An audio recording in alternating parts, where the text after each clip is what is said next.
चेहरा तेरा दिल में लिए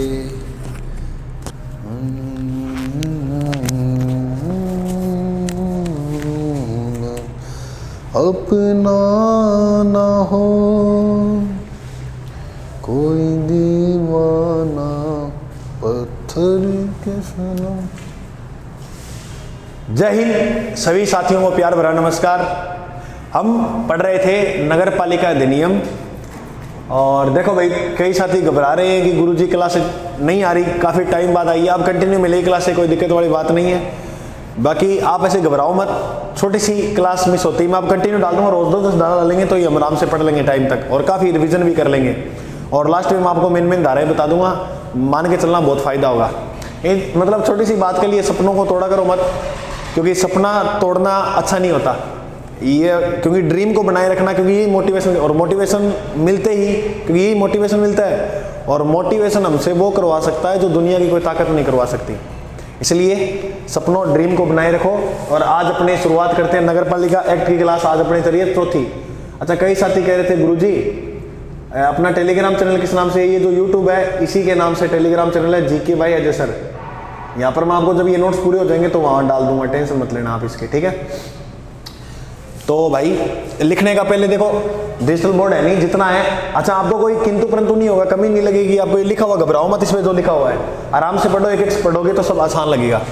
सबसे पहला अपने मैंने 11 तक पढ़ा दिए थे। 11 में ये लिखा हुआ है कि नगर पालिका के चुनाव कौन करवाएगा, तो नगर पालिका के चुनाव करवाएगा राज्य निर्वाचन आयोग। 11 में ये पढ़ा दिया था। अब आओ 12 धारा 12 में ये लिखा है कि राज्य निर्वाचन आयोग का कर्तव्य यानी कार्य जो है वो सौंप देता है। प्रतियोजन का मतलब होता है सौंपना, कार्य को सौंपना।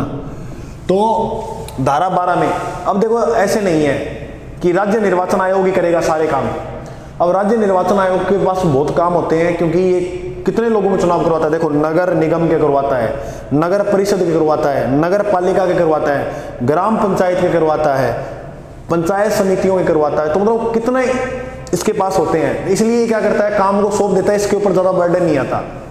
तो याद रखना ये किस में लिखा हुआ है कि राज्य निर्वाचन अपने कामों को सौंप देगा, तो ये लिखा हुआ है धारा 12 में। अच्छा, इसमें ये अलग से प्रावधान किया हुआ है कि ये 2 व्यक्तियों को सौंपेगा। किस किस को, एक तो उप निर्वाचन सचिव को और एक सचिव को। तो ये 2 ही लोगों को काम सोचेगा, एक तो राज्य निर्वाचन आयोग का जो सचिव होगा उसको, और एक उप निर्वाचन आयोग को। किसको भाई, उप निर्वाचन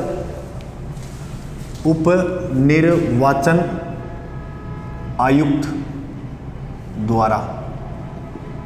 तो ये 2 लोगों को सौंप देगा, पहला उप निर्वाचन आयुक्त को और दूसरा राज्य निर्वाचन का जो सचिव होता है ना, राज्य निर्वाचन आयोग का जो सचिव होगा उसको। तो सिंपल सी बात है कि राज्य निर्वाचन आयोग अपने कार्यों को सौंप देता है, सौंपता 2 ही लोगों को है। ये धारा लिखा हुआ है 12 में, देखो याद ऐसे लिखना, धारा 12 2 में 2 लोगों को सौंप देता है, उप निर्वाचन आयुक्त को और सचिव को। सिंपल सी बात है, बिल्कुल सिंपल है गुरुजी। अब आओ बात करें अपने धारा 13 की। प्रत्येक वार्ड के लिए निर्वाचन नामावली। देखो आप वार्ड के अंदर रह रहे हो, उस वार्ड में आप सभी के जो है वो वोट बने हुए हैं, उसे ही बोलते हैं निर्वाचन नामावली। यानी वो एक लिस्ट होती है ना, वोटर लिस्ट, उसे बोलते हैं निर्वाचन नामावली। अच्छा, तो गुरुजी इसमें आप बताओ हमें कि क्या क्या प्रश्न आ सकते हैं। तो ये लिखा हुआ धारा 13 में कि प्रत्येक वार्ड के लिए एक निर्वाचन नामावली तैयार की जाएगी। गुरुजी तैयार कौन करेगा, तो निर्वाचक रजिस्ट्रेशन अधिकारी इसका अलग होता है, ये वो तैयार करेगा। तो इसको तैयार करने वाला जो व्यक्ति होता है नामावली को, उसका नाम क्या होता है, उसका नाम होता है निर्वाचक रजिस्ट्रीकरण अधिकारी। अब प्रश्न एग्जाम में ये आ सकता है आपके कि इसकी जो नियुक्ति है वो कौन करेगा। तो देखो अब ये काम जो होता है चुनाव करवाने का वो राज्य निर्वाचन आयोग के हाथ में होता है, तो इसकी नियुक्ति कौन करेगा, राज्य निर्वाचन मंडल या निर्वाचन आयोग। राज्य निर्वाचन आयोग इसकी नियुक्ति करेगा। और ये जो राज्य निर्वाचन आयोग है किसकी सिफारिश पर इसको नियुक्त कर देगा, राज्य सरकार की। ये इंपॉर्टेंट प्रश्न है, याद रखना। राज्य सरकार के बगैर ये पता भी नहीं लेने देता। तो राज्य से सरकार जब इसे अनुमति दे देगा ना कि अब नियुक्ति कर दो, किसकी, निर्वाचक रजिस्ट्रीकरण अधिकारी की, तो नियुक्ति कर देगा। अच्छा, राज्य सरकार तो अनुमति देगा, लेकिन नियुक्ति कौन करेगा? नियुक्ति करेगा राज्य निर्वाचन आयोग। सिंपल सी बात है। तो प्रत्येक वार्ड के लिए एक वोटर लिस्ट तैयार की जाएगी। उस तैयार करने वाला व्यक्ति होता है, उसका नाम क्या है? निर्वाचक रजिस्ट्रीकरण अधिकारी। इस अधिकारी की नियुक्ति राज्य निर्वाचन आयोग करता है। किसकी सिफारिश पर? राज्य सरकार की। सिंपल सी बात है। ओके गुरुजी।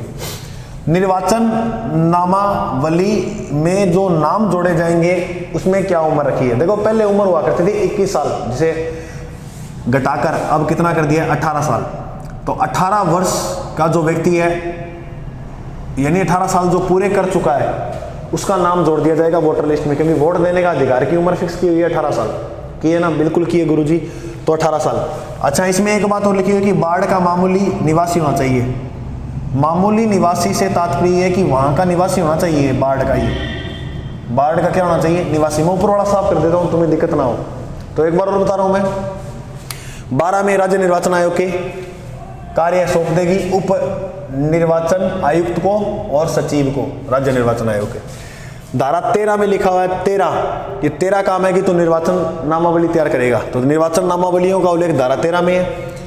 निर्वाचन नामावली जो तैयार करेगा वो करेगा निर्वाचन रजिस्ट्रीकरण अधिकारी, और इसकी जो नियुक्ति है वो राज्य निर्वाचन आयोग करता है। बिल्कुल। निर्वाचन नामावली नाम जोड़ा जाएगा 18 साल से अधिक की उम्र का व्यक्ति होना चाहिए, और वार्ड का मामूली निवासी होना चाहिए। मामूली मतलब वहां उस वार्ड में रहता हो। गुरुजी, इसमें यह भी बात लिखी है कि निर्वाचन नामावली में नाम नहीं जोड़ा जाएगा। किस व्यक्ति का? अब देखो, नाम उस व्यक्ति का नहीं जोड़ा जाएगा जो किसी जगह पर कब्जा करके रह रहा है।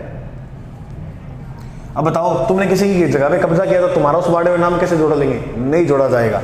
दूसरी, अगर तुम छात्र हो या कोई छात्रावास है, तो छात्रावास के लोगों का भी नाम किसी वार्ड के अंदर, देखो जैसे ये कोई वार्ड है, इस वार्ड में ये कोई पीजी बनाया हुआ है, तो इस पीजी में जितने लोग रह रहे हैं, ये कोई जैसलमेर से आया हो, कोई बाड़मेर से आया है, तो ऐसे थोड़ी उनका नाम जोड़ दिया जाएगा? नहीं।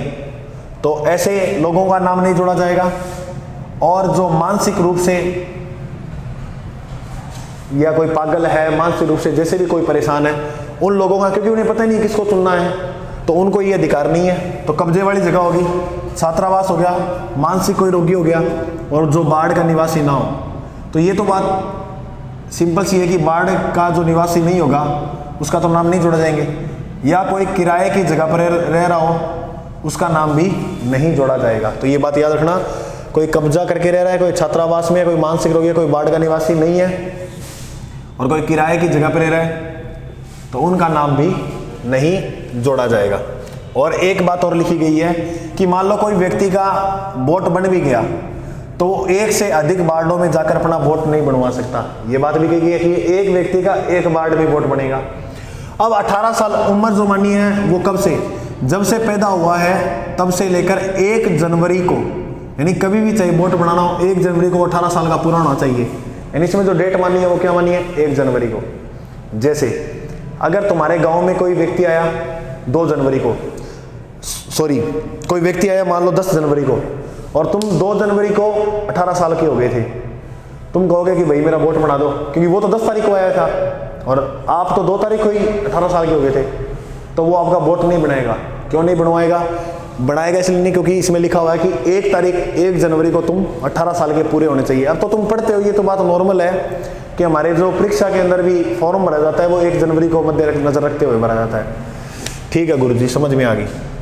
तो धारा 12 और धारा 13 बिल्कुल सिंपल है, दोनों समझ में आ गई, बिल्कुल आ गई गुरुजी। अब पढ़ेंगे धारा 14 धारा में ये लिखा है कि निर्वाचन नामावली में रजिस्ट्रीकरण के लिए निरर्हताएं, इसका मतलब होता है अयोग्यताएं, यानी किस किस व्यक्ति का नाम नहीं जोड़ा जाएगा?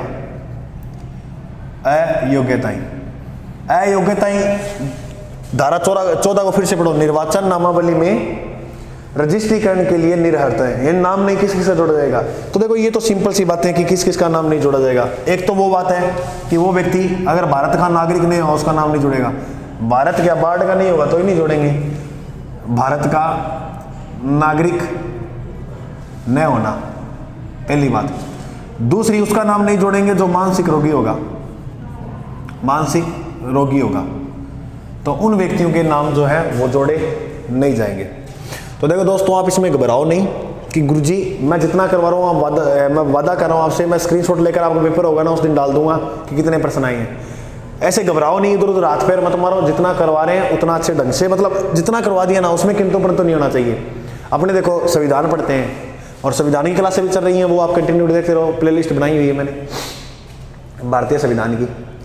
इसमें ज़्यादा जो प्रश्न बढ़ेंगे वो धाराओं से तो बहुत कम बढ़ेंगे, ज़्यादा नहीं बढ़ेंगे। ज़्यादा इस धाराओं के अंदर कंटेंट क्या है, जैसे नगर पालिका का बजट कौन तैयार करता है, अब ऐसे काफ़ी प्रश्न बढ़ जाएंगे। ये नहीं आपको कोई अनुमति लेनी है, कोई सड़क है, कोई घर बना रहे हो आप, या कोई सड़क है, उस सड़क के पास फुटपाथ निकालना आगे, तो उसकी आपको जो मंजूरी लेनी होगी। कोई दशहरा बन रहा है और वहाँ पर जो सड़क रोकोगे आप, उसकी मंजूरी लेनी होगी, तो वो किसके पास जाओगे आप। इस प्रकार के प्रश्न बहुत बढ़ेंगे। इसीलिए मैं कह रहा हूँ आपको कि आप इनके अंदर कंटेंट समझो ज़्यादा कि अच्छा क्या है इसमें, तब मैं थोड़ा ये टाइम लगा रहा हूँ इनके ऊपर, वरना बताने को मैं ऐसे बता दूँ कोई बड़ी बात है नहीं इसमें। निर्वाचन नामावली में रजिस्ट्रीकरण के लिए निरर्थाई नहीं अयोग्यताएं, तो देखो याद ही ऐसे रखना, धारा 14 के अंदर अयोग्यताएं, अयोग्यताएं यानी भारत का नागरिक न होना, मानसिक रोगी होगा, उनका वोट नहीं बनेगा, उनका वोट नहीं बनेगा, ये बात लिखी हुई है धारा 14 में। अब आओ धारा 15 में। धारा 15 में मेरे दोस्त मिथ्या घोषणा के बारे में। मिथ्या घोषणा का मतलब ये होता है कोई व्यक्ति है वो गलत तरीके से अपना नाम जुड़वा लेता है नामावली में, गलत तरीके से अपना नाम जो है वो जुड़वा लेता है, तो इसे बोलते हैं मिथ्या घोषणा। क्या बोलते हैं? मिथ्या घोषणा। तो देखो याद रखना धारा 15 में क्या है? मिथ्या घोषणा। तो बिल्कुल सिंपल सी बात है, ज़्यादा लंबी चौड़ी कहानी है नहीं इसमें। धारा 15 को याद ये रखना कि अगर कोई व्यक्ति ऐसा काम कर लेता है उसको जुर्माना भी देना पड़ेगा और उसको कारावास भी मिल सकता है। गुरुजी जुर्माना कितना है? 2000 से 5000, 2000 से 5000 तक का जुर्माना, ठीक है। और कारावास यानी 1 वर्ष तक की इसको क्या हो सकती है? सजा। सजा कितनी हो सकती है? 1 साल तक की। तो बिल्कुल सिंपल सी बात है। मिथ्या घोषणा का मतलब होता है कि गलत तरीके से नाम जुड़ाना। ये वोटर लिस्ट होती है ना, जो वोटर लिस्ट के अंदर गलत तरीके से हमने कह दिया कि जाकर कि भाई यही है, हमने कुछ 2-3 प्रूफ भी बनवा लिए वहाँ के और गलत तरीके से नाम जुड़वा लिया, और ऐसे काम करने पर आपको जुर्माना, अगर पकड़े जाओगे तो जुर्माना होगा 2000 से 5000, कारावास हो सकता है 1 साल का, दोनों भी हो सकते हैं, ठीक है। वो तो जो आपको सजा देगा उस पर निर्भर करेगा। तो धारा 15 में समझ में आ गई मिथ्या घोषणा। अब बात करें धारा 16। धारा 16 के अंदर लिखा हुआ है मुख्य निर्वाचन अधिकारी। मुख्य निर्वाचन अधिकारी की जो नियुक्ति है उसका उल्लेख कहाँ है? धारा 16 में। गुरुजी इसकी नियुक्ति कौन करता है? तो देखो निर्वाचन है तो निर्वाचन करेगा राज्य निर्वाचन आयोग। इसकी नियुक्ति कौन करता है? राज्य निर्वाचन आयोग। राज्य निर्वाचन आयोग, इसके द्वारा मेरे भाई इसकी क्या की जाती है? नियुक्ति। किसकी? मुख्य निर्वाचन अधिकारी की। अच्छा, जिला निर्वाचन अधिकारी। अच्छा, इसमें एक प्रश्न है, इसकी नियुक्ति तो लिखी हुई है धारा 16 में। 16 में देखो मुख्य निर्वाचन अधिकारी है। 17 में 17 यानी 7 देंगे जिलों के अंदर, तो जिला निर्वाचन अधिकारी की नियुक्ति का उल्लेख है 17 में। अच्छा, याद रखना एक जिले में 1 से अधिक निर्वाचन अधिकारी हो सकता है। ये इंपॉर्टेंट बात है, 1 से अधिक निर्वाचन अधिकारी हो सकता है। एक जिले में 1 से अधिक निर्वाचन अधिकारी हो सकता है, इस बात का उल्लेख दिया हुआ 17। अब गुरु जिला निर्वाचन अधिकारी की नियुक्ति कौन करेगा? चुनाव करवाता कौन है? राज्य और जिलों के। गुरु राज्य निर्वाचन आयोग। तो बस सिंपल सी बात है। अच्छा बोलो, इतनी बात समझ में आ गई तुम्हें? 17 तक मैं एक बार फिर बता रहा हूँ। 12 में राज्य निर्वाचन आयोग के कार्यों को सौंपना, प्रत्येक वार्ड की एक वोटर लिस्ट तैयार करना। 13 में 14 निर्वाचन नामावली में रजिस्ट्री करने के लिए अयोग्यताएं, यानी अयोग्यताएं क्या क्या बताई गई है, यानी वो भारत का नागरिक नहीं होगा तो नहीं जोड़ेंगे, मानसिक रोगी होगा तो नहीं जोड़ा जाएगा। 15 में मिथ्या घोषणा यानी गलत तरीके से नाम जुड़ाना। 16 में मुख्य निर्वाचन अधिकारी की नियुक्ति। 17 में जिला निर्वाचन अधिकारी की नियुक्ति। अब आओ, ये निर्वाचन रजिस्ट्रीकरण अधिकारी है, निर्वाचक नहीं है, निर्वाचन है। अब बात करें अपने धारा 18 में ठाट होगी। ठाट कब होगी?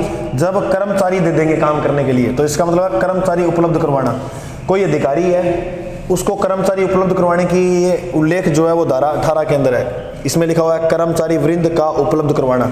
जैसे मेरे भाई कोई मान लो वोट बनाने वाला कोई, मतलब इस एक व्यक्ति को किसी को काम सौंप दिया कि तो इस वार्ड के क्या वोट वगैरह तैयार करेगा, तो उसको कर्मचारी उपलब्ध करवाना ये राज्य निर्वाचन आयोग का क्या बनता है, कर्तव्य बनता है। तो ये उल्लेख कोई भी मतलब वोट ही नहीं, कोई भी काम करवाएंगे कोई भी किसी विभाग के अंदर, तो मतलब नगर पालिका की बात कर रहा हूँ मैं, नगर पालिका कोई भी विभाग है उसके अंदर कोई अधिकारी होगा तो उसको कर्मचारी उपलब्ध करवाना, ये धारा 18 में लिखा है। जैसे मैं एक छोटी सी उदाहरण बताता हूँ, ये जो अपने गली मोहल्लों में सफाई कर्मचारी आते हैं, बिल्कुल आते हैं, इनके ऊपर एक होता है ठेकेदार। अब ठेकेदार है, वो ठेकेदार है, अब उस ठेकेदार को कर्मचारी उपलब्ध करवा दिए सफाई वाले काफ़ी। अब ठेकेदार बस काम कहता है कि ये करो वो करो ये करो, लेकिन वो जो कर्मचारी उपलब्ध करवाए वो किस धारा के तहत, ये लिखा हुआ है इसलिए करवाए थे उसे, धारा 18 में कर्मचारियों का उपलब्ध करवाना। अब बात करें धारा 19 में क्या लिखा हुआ है, 19 में ये लिखा हुआ है अधिकारी और कर्मचारियों को राज्य निर्वाचन आयोग में प्रतिनियुक्ति में समझा जाएगा।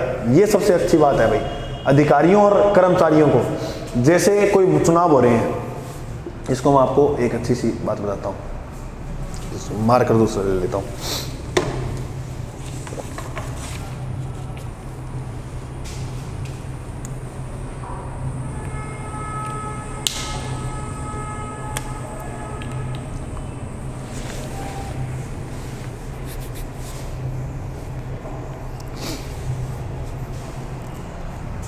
ठीक है, अधिकारी और कर्मचारी, देखो जैसे कोई चुनाव हो रहे हैं, ठीक है गुरुजी, चुनाव हो रहे हैं तो मेरे भाई चुनाव के अंदर जैसे देखें कभी टीचर की ड्यूटी लगती है, अध्यापकों की ड्यूटी लगती है, पुलिस स्टाफ की ड्यूटी लगती है।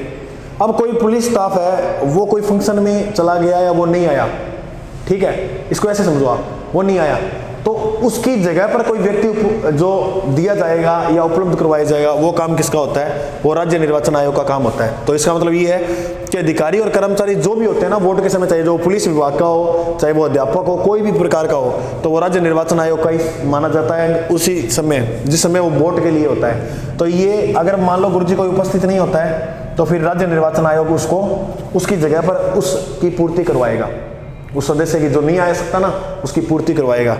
तो ये बात लिखी है धारा 19 के अंदर, अधिकारी और कर्मचारियों को राज्य निर्वाचन आयोग में प्रतिनियुक्त में समझा जाएगा, मतलब निर्वाचन आयोग में प्रतिनियुक्त समझा जाएगा, इसी के अंग है, ऐसे समझा जाएगा।